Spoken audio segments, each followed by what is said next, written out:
When there's no more hope is left in me, I can see what comes my way. Halo, Assalamualaikum warahmatullahi wabarakatuh. Selamat berjumpa lagi dengan saya Anggono Raras melalui saluran Bisnis Kampus dengan tema Marketing Performance. Rekan-rekan semua, sebagai langkah monitoring, pihak manajemen perusahaan perlu melakukan evaluasi terhadap marketing performance.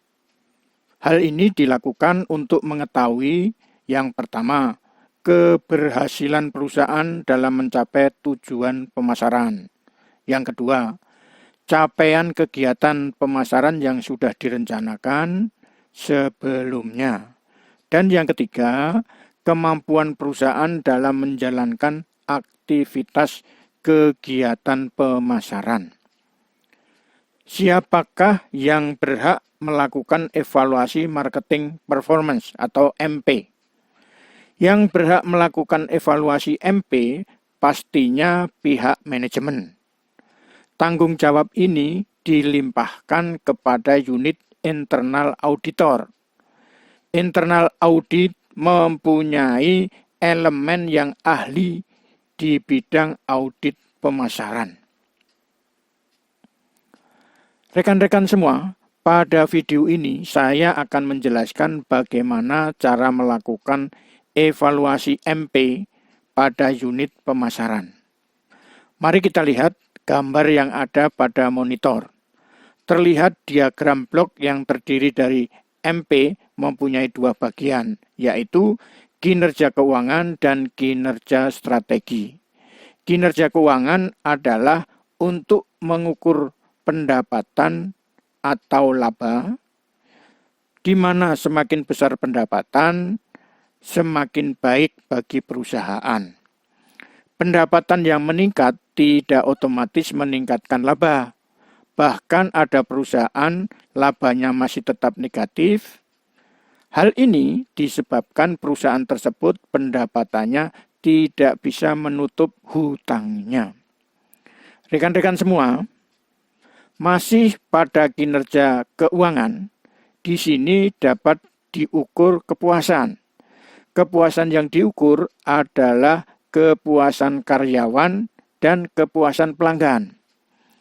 Karyawan harus lebih dahulu diberikan kepuasan dalam bekerja, yaitu hak-hak mereka harus dipenuhi lebih dahulu. Hak karyawan antara lain gaji, lembur, kesehatan, dan libur. Sementara kepuasan karyawan perlu dipenuhi juga, karena pelanggan adalah mitra sebagai pengguna produk perusahaan. Harapan pelanggan terpenuhi oleh kualitas produk yang mereka peroleh, kualitas layanan, dan pelayanan purna jual yang terjamin. Rekan-rekan semua, selanjutnya kita lihat pada kinerja strategi. Dari bagian ini, auditor akan melihat teknologi yang digunakan pada unit marketing dan pemanfaatan sumber daya yang dimiliki perusahaan untuk kegiatan marketing. Teknologi merupakan fasilitas pendukung dalam rangka komunikasi daring dengan pihak pelanggan dan pihak eksternal lainnya.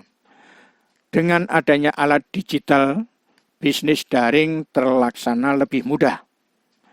Distribusi produk dari perusahaan ke pelanggan akan lebih cepat yang dimungkinkan terjadi akibat sudah didukung oleh adanya kecepatan internet yang sudah 4G, bahkan sudah ditawarkan kecepatan internet yang 5G.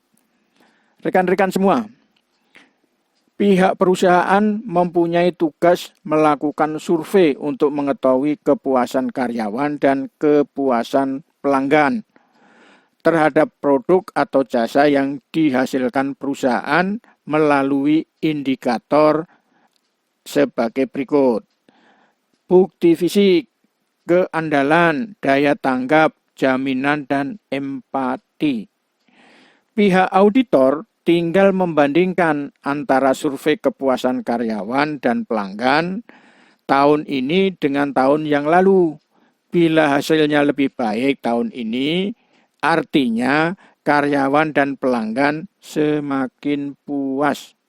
Survei ini harus terjadwal secara periodik, sehingga pada saat dilakukan audit MP, hasil survei kepuasan karyawan dan pelanggan sudah tersedia.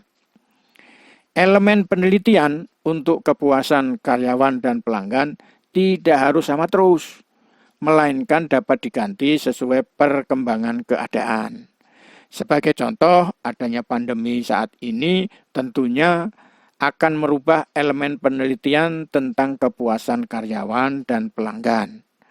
Perusahaan atau perubahan elemen pengukur sebaiknya dilakukan koordinasi dengan pihak internal audit.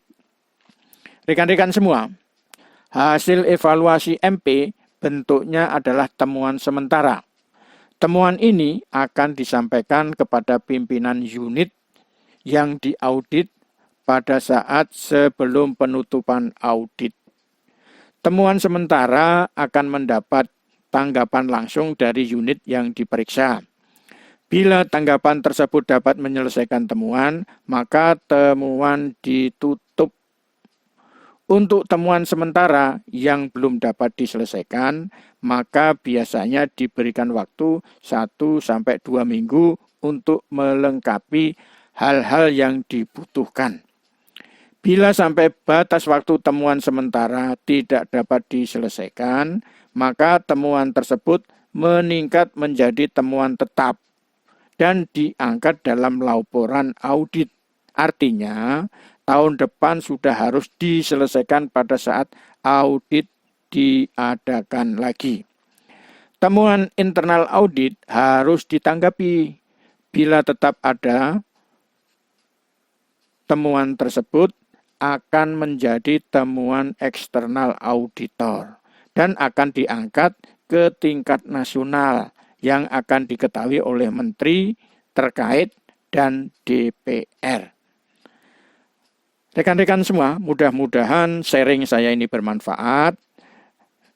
Dan jangan lupa like, subscribe, dan share. Terima kasih.